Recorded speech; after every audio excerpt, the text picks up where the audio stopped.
and today we are making siu mai from last week, right? Last week we made dumplings. Now we're making siu mai. It's kind of the same thing.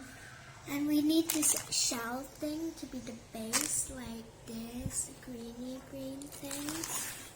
We made a bunch. We have to put this. We have to have some meat to have in the siu mai. Yeah. And we have to make it into the siu mai shape.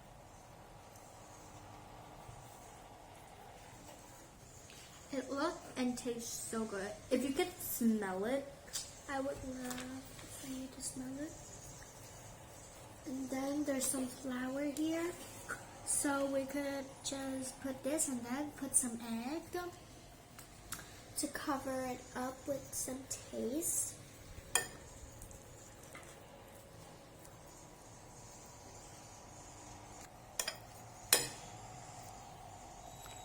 Okay.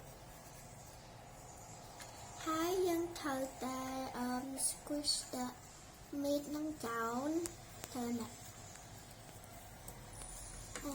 Thử squishវានេះ squish ដូចអាពួកអញ្ចឹងណាទៅវាត្រូវ squish ដើម្បីពេលយើងខុបទៅឲ្យកុំឲ្យវាចាញ់យើងទៅញ៉ាំអីនៅហាងក៏គេត្រូវ squish ដែរគ្រាន់តែគេអត់សូវម៉ាស៊ី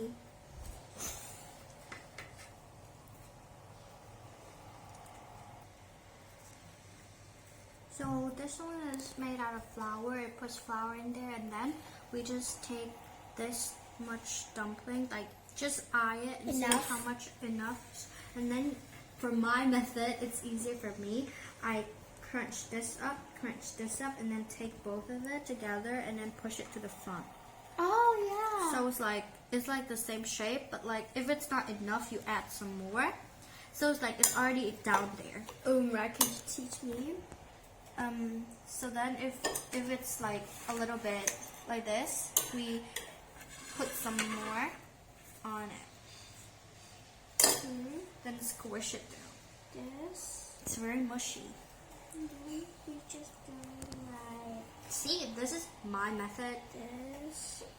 It's very appetizing. Oh, I made one like your method. I'm the best at methods. Just kidding on that.